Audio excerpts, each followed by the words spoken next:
Hi there, Richard here again. Tonight's topic we're going to talk about why did God change Abram to Abraham and why did he change Sarai to Sarah? So this happens in Genesis chapter 15, and this is whenever God makes a covenant with Abram, who he changes to Abraham. Now what's very interesting in this is the only change in both of their names is the adding of the letter H or H.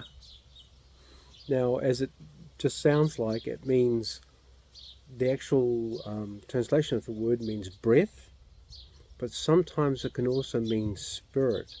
So whenever God had made Adam and he breathed into his nostrils, that's the same H, that breath, which can also mean spirit or life-giving spirit in that case. So God changed Abram to Abraham and Sarai to Sarah, because what God was signifying with that is he was like putting his spirit into them. And what God had done up until that time, God had blessed Abram and Sarai abundantly. They had so much wealth and servants and you know all sorts of possessions and things, and they were doing great. But now, for them to be able to fulfill the promise that God had made to Sarah and Abraham, they had to have the supernatural working of the Holy Spirit. Without God coming along and saying, okay, I'm going to restore Sarah to the time of life, in other words, to be able to have children and also to be able to conceive. So it wasn't just the fact that her childbearing years had gone, it was also taking away her barrenness too.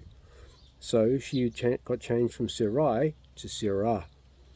And then Abram, of course, he also had to be, maybe, we don't know, he might have had to be rejuvenated as well. But also for the promises to be fulfilled in Abraham, it would be God acting supernaturally in Abraham's life that was going to make the difference. And that's why their names were changed from Abram to Abraham and Sarai to Sarah, is because both of them needed the Holy Spirit to give them that extra, to give them the supernatural enabling that was going to fulfill the promises that God had made in both of their lives. Great. Thank you. That's all for tonight. Bye.